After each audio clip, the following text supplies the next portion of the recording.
Welcome to our program. I'm your host, Steve Smith, and this is Family Matters of Wikimedia Presents. You know, there's a stereotype that we have in our world today that teenagers are nothing but dope heads. They're out for the easy buck. They're just loafers. They're not any good for anything. Is that a myth or is that real? Well, I think tonight we're going to be able to pop that mythical balloon because we have represented here tonight members of the Volunteer Youth Corps here in Kansas City. And let me introduce the people that are on my right here. First, we have David Battey, who is the project director of the Volunteer Youth Corps. We have next to David, we have Linda Benner, who is a youth participant. And then also we have James Hernandez, which is also a participant. And we'll get a little bit more detail about you all in just a minute. Let's back up if we can and talk with David. David, tell me a little bit about what is the Volunteer Youth Corps?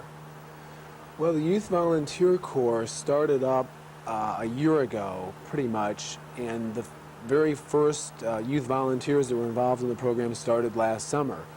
And it's a program where we match teenagers interested and wanting to help other people with nonprofit agencies that need the help of teenage volunteers and want the help of teenage volunteers.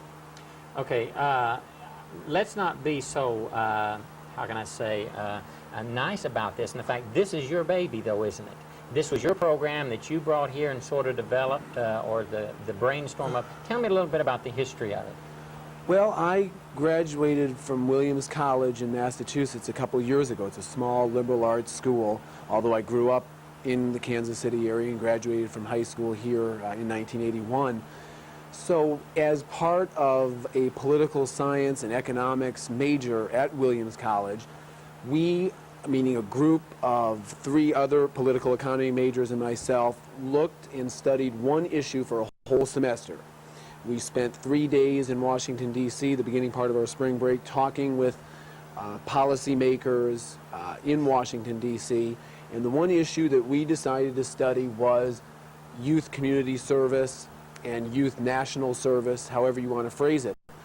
And my friends and I spent several weeks doing background research on starting in January and February, the beginning part of second semester, and then went down to Washington, D.C. in March and talked with a number of people at the Pentagon. Do you like the idea of mandatory national youth service? What should the federal government be doing in the way of youth community service? As it was then and as it is now, they don't do a whole lot in terms of funding youth volunteer type programs, and certainly it's not mandatory in the United States for 18-year-olds to serve their country either in the Pentagon or in different community service type organizations. But there are some other nations, West Germany and other countries, where it is mandatory to serve either in the military or as a community service placement. How long are these service required? In most countries, it would be a 2-year commitment, and it's mostly just for the men in the country. Women are welcome to do the community service part of it, and what it is more or less those who object to doing the military service in Germany or France and a lot of countries that have mandatory military service, they then have the option, conscientious objection, to then do 2 years of service. Instead of in the military, they can do it in some sort of a non-profit agency within Germany or France or whatever. We looked at those countries. The chapter I wrote of the thesis was looking at other programs that exist throughout the country in the United States, meaning youth volunteer programs. Would the youth volunteer program that exists in New York City make sense as a nationwide program? And then at the end, we wrote a thesis, made a public presentation to a number of professors at the school. Now, was this for a graduate level or? No, this was undergraduate. Basically saying if we were policymakers and if I was the President of the United States, what would I do in the way of youth national service? And we decided that a mandatory program was not feasible.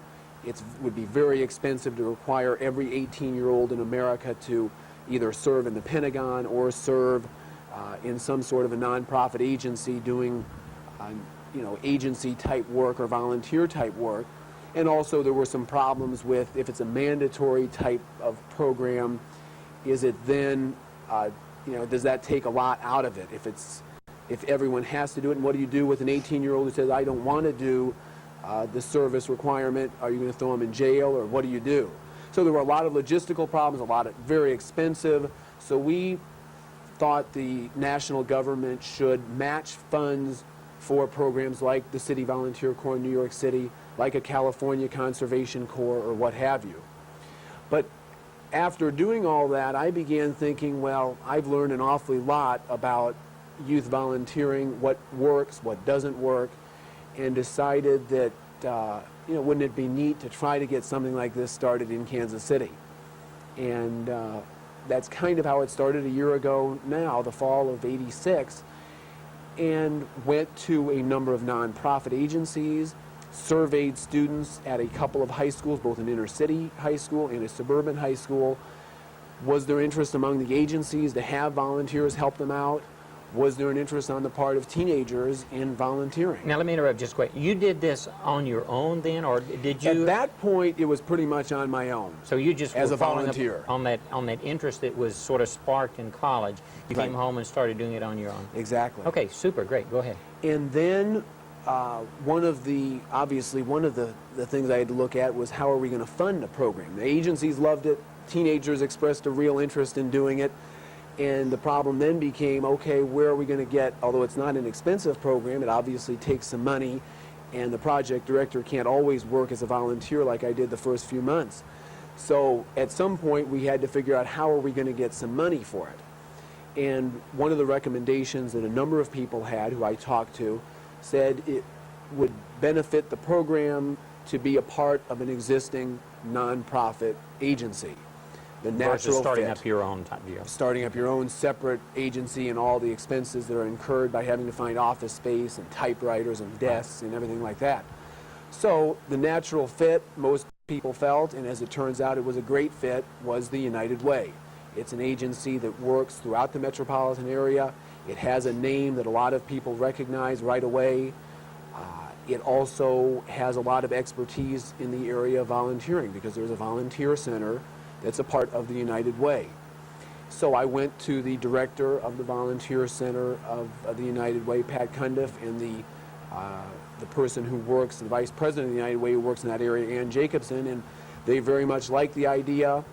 They agreed to donate office space and copying costs and telephone costs and everything like that, and also provide a lot of very important advice to someone like me just out of college and kind of maybe idealistic and certainly no expert in the field, but provided a lot of very good advice about possible agencies to go to, foundations to go to for money, businesses to go to, how do you write up a grant proposal to these different businesses and foundations. And that was about December of last year. We got some funding from a number of different foundations and companies, Hallmark, Mutual Benefit Life, Openstein Brothers Foundation, the Junior League of Kansas City, Kansas. A number of those organizations funded the program, which was obviously very important. Last year's program cost about $35,000. They provided that money not only for that 1 year, but in most cases a 3-year commitment, because oftentimes you can't tell in 1 year how things are going to work. So you need a couple other years. So we asked for 3-year funding to start the thing off, start it off very small, and eventually expand in the second and third years. And at that point, see where the program should go, if it fits naturally in as part of the United Way, and a bunch of questions like that. Okay. Let's stop just a minute, because you have made several interesting statements there that maybe our audience may be misinterpreting. For example, we're talking about working with youth. We're talking about giving them an opportunity to do things as a volunteer. I'm sure what immediately will jump to people's mind, though, will be primarily giving disadvantaged children, those from the intercity, an opportunity to do something to keep them off the street so they don't become troublemakers. Your program, I think, is somewhat unique in the fact that you're not looking just at the inner cities or that kind of concept. So explain a little bit of that to me, if you would, please. One of our big beliefs, and one of my beliefs from having seen a number of other programs, was that it's important to get a mix of people, a mix of youth volunteers, and that it was possible from our surveys to get both inner city youth to volunteer at $3 a day, which is what we paid the volunteers this summer, and it was also possible to get suburban youth, private school, parochial school, whatever. That there was an interest, and fortunately was about an equal interest, whether they were from an inner city school or from a suburban school. So we did try very hard to get a mix, and we kind of felt that it should be a program that anyone can do. It's the kind of thing where we provide the opportunity for teenagers to volunteer. We don't force anyone to volunteer. We don't give them financial incentives, like if you finish the 4-week project this summer, you'll get $500 or something like that, which some other programs do. We basically wanted to go out and ask kids to, perhaps do something unselfish and do something for the community. And from what I understand, for a lot of teenagers in the Kansas City area, it's the first time that anyone has really come and asked them to do something for other people, for some of the disadvantaged people, the elderly people, the disabled people in our community. And the response, while some people had some serious doubts whether in this day and age there were going to be any teenagers who would do something like this, some people said, well, you were born 20 years too late. You go in the 60s and you would have had all kinds of kids doing this. In the 80s, kids are too materialistic, and you're not going to get any kids to do it at $3 a day. A number of principals and counselors thought that, and obviously, who was I to say? I wasn't sure that that wasn't going to be the case either. But as it turns out, there are definitely some teenagers out, in fact, quite a few teenagers out there who, when presented with the challenge of helping people, will do it. Okay, let's talk to some of these sample teenagers then that we have here. Okay. Linda and James. Tell me first of all, Linda, where did you work and what kind of tasks were you involved with? I worked at the Sherwood Center. It's a school for autistic children. Autistic is it's like a brain neurological disorder, and it causes the kids. They have learning disabilities, and they're also violent at times, and they keep to themselves. They don't like to socialize with other kids or talk with other kids. And at the Sherwood Center, I worked as a teacher's aide. I helped the teachers in the classroom. I helped plan activities, and I helped them teach the number.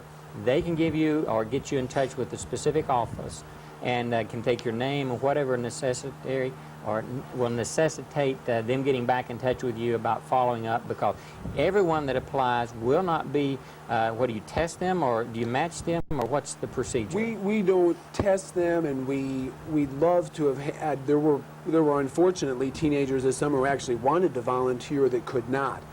We have the volunteers come into the United Way with one of their parents, and Linda and James both did that this spring. And we talk with them to find out what would be a good placement, and in that process find out a little bit about the kids and where they would like to work. I know James, for example, specifically liked the idea of working at the Guadalupe Center. So when we had a project there, we obviously made every effort to put him on that project. But it's not a selective process in terms of you have to have a certain GPA, you have to be a school leader. Not at all. The ones who did not get in this summer were just unlucky. It didn't have anything to do with trying to say, well, Linda has a higher GPA than someone else, so we'll let her in. No, we have kids in the program who are student leaders. There are also kids in the program who are not student leaders, and the program does an awfully lot to help a lot of those people. It builds self-esteem by being able to work as a volunteer and help out people who are less fortunate than us. And that's an important part of the program, and that's why we don't want to necessarily get only the leaders within a school. It's important to get a diverse group, not only in terms of socioeconomic background, ethnic background, but also in terms of some kids on the team are more reserved and shy.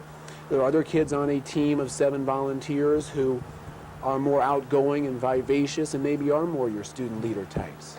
Okay, another thing I want to mention with regard to the telephone number is that if there is a person that's responsible for a nonprofit organization and would like maybe to be a part of this program, you would accept their phone calls also, would you not?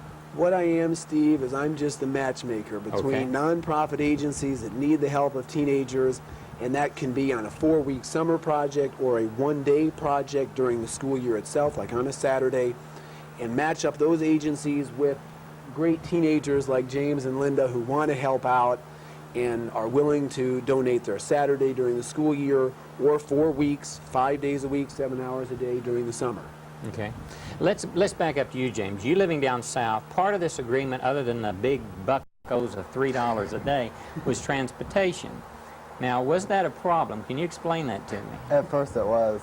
The first day that we were all to get together, I was picked up on time. But the person after us, we could not find the house, and it took us 30 minutes. And then we were all late, and we had to go downtown and find all these 6 or 7 other kids, and we were just way behind. And we were the last ones to come in, and that was the day that we were all going down to the Lake of the Ozarks for our weekend together. Okay. Now, let me ask you questions about that then. You've touched on several things. First of all, you were a member of a team then that worked there at the Guadalupe Center. You were not the only person No, there. there were 7 of us. Secondly, you said something about a weekend. So this was a preliminary training time, is that correct? Or what was it? Well, sort of. It was just to get all the groups together and to get to know each other better, and they could learn each other and help each other and just become a group and really get to know each other better. Okay. Linda, what are some of the activities involved at that camp or whatever it was that formed you as a group then? The camp that we went to the second session group, which was what I was in. We went to a different camp than the first session group did. But at our camp, I think it was it a Boy Scout camp?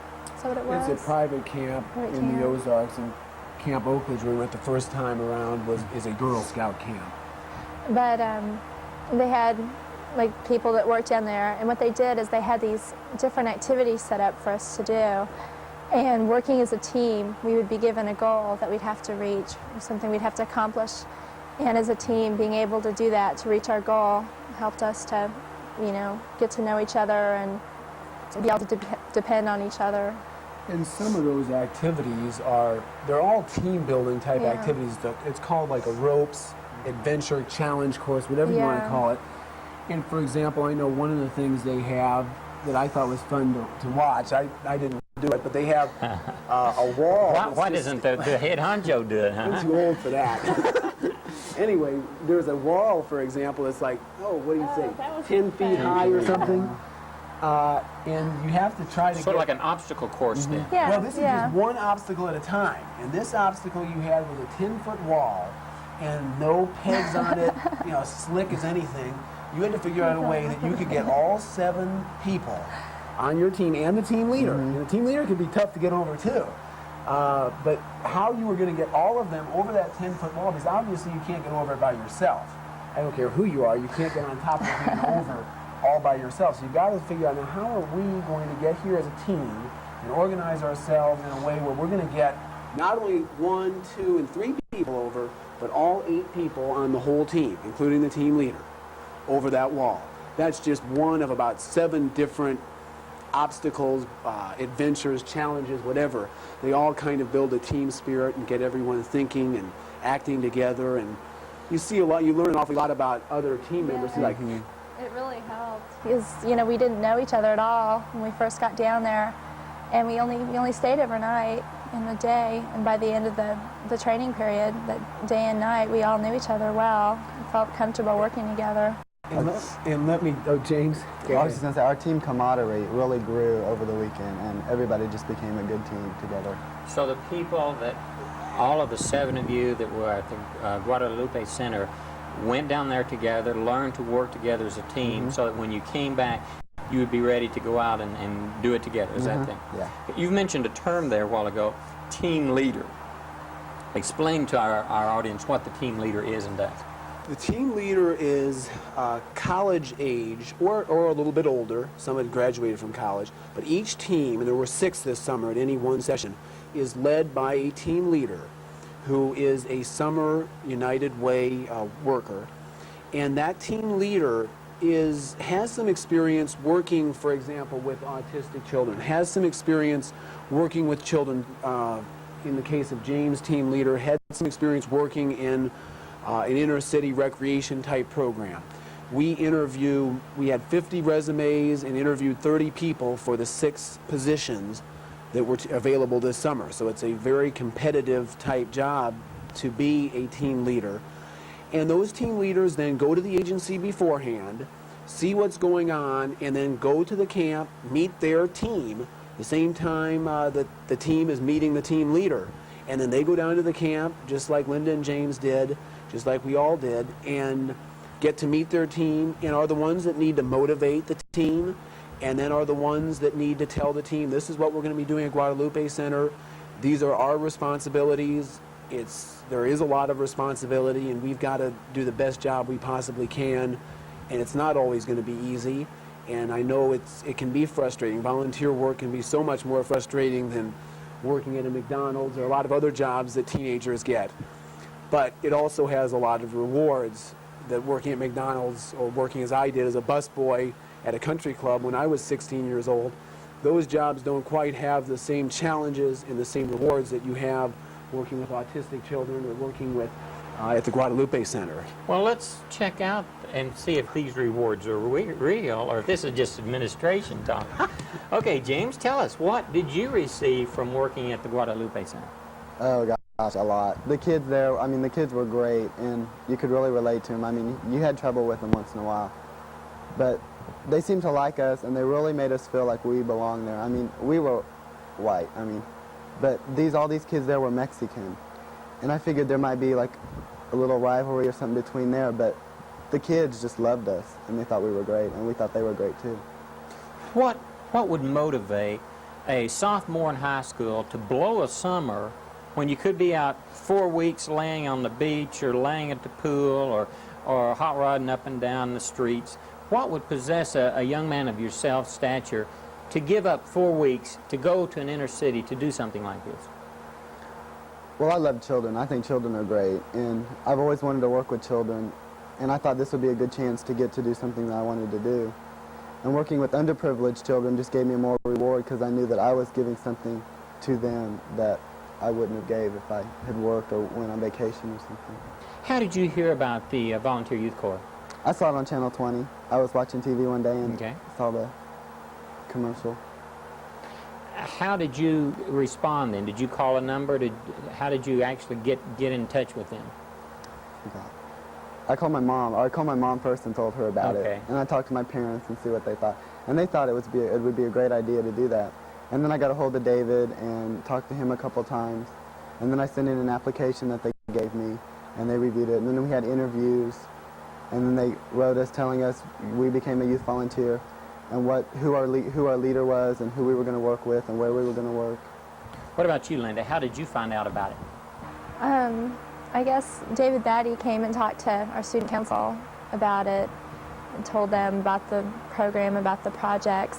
And a good friend of mine is on student council, and he was interested in doing it, and he asked me if I would be interested in it too. And I thought it sounded like something that would be a lot of fun and would be a good experience.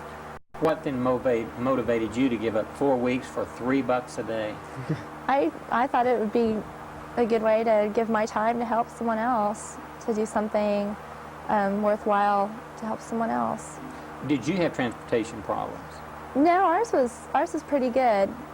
We rode with one of the team leaders who lives just north of my house, and he just swung by and picked me up, and there's a couple other people he picked up, but we didn't have any problems at all. We got better as the summer. Well, that first day that James was talking about is infamous. Yeah. There were some things that happened that day and that whole trip, but we did get a little bit better on the transportation as the summer went along. But what I hear you saying, first of all, is that you do provide the transportation. Secondly, that it is personal. It's not just, well, here's a token, pick up a train somewhere to ride in. That it's taken care Now, of. we don't necessarily pick up every youth volunteer right at their house. Okay. But we will pick them up if they live, within reasonable distance. We can't go out to Lawrence and pick people up. But I understand. if they live within a reasonable distance, and that would include the metropolitan area, we will pick them up, if not right at their home, near their home. We're just about out of time, but would you share with me, we talked about Linda being from up north and James from being down south, but you also had people from what was called the inner city, maybe the ghetto area, as well as what's been called the golden ghetto of Johnson County. Sure. And those percentages of whites and blacks and Hispanics being involved are fairly well, high percentages on all of them. Tell me about Well, this. we tried to make it representative of the area as a whole. So we wanted to get some from North Kansas City, some from Kansas City, Kansas, blacks, whites, those from fairly wealthy backgrounds, as well as those from not so wealthy backgrounds. And we're doing the same thing on these one-day projects during the school year on Saturdays. When we have a project, for example, working at a homeless shelter on a Saturday, helping them to paint the interior of that homeless shelter, we had some kids from Paseo High School, we had some kids from Bishop Miege High School, we had some kids from Hickman Mills High School. So we try, even on the one-day projects during the school year, on a Saturday, 9:30 to 4 is what we usually work on a Saturday. And there again, those are projects that involve youth from very different backgrounds and from a lot of different high schools. Okay. This has been very exciting to me because of some of the background that I had in working with a similar unit 20 years ago in the mountains of Tennessee called the Neighborhood Youth Corps. But we've been talking today about the Volunteer Youth Corps here in Kansas City. It's a part of the United Way, and yet it's been funded by several groups within the town. And I want to thank our guest here today, Mr. David Battey, who is the project director, Linda Benner, got too many R's in that, and James Hernandez, who are student participants in this program. And thank you for being a part of our show tonight, and I want to thank everyone for listening and watching, and hopefully that you will respond and be a part of the show sometime too and part of this program. Thank you for joining us.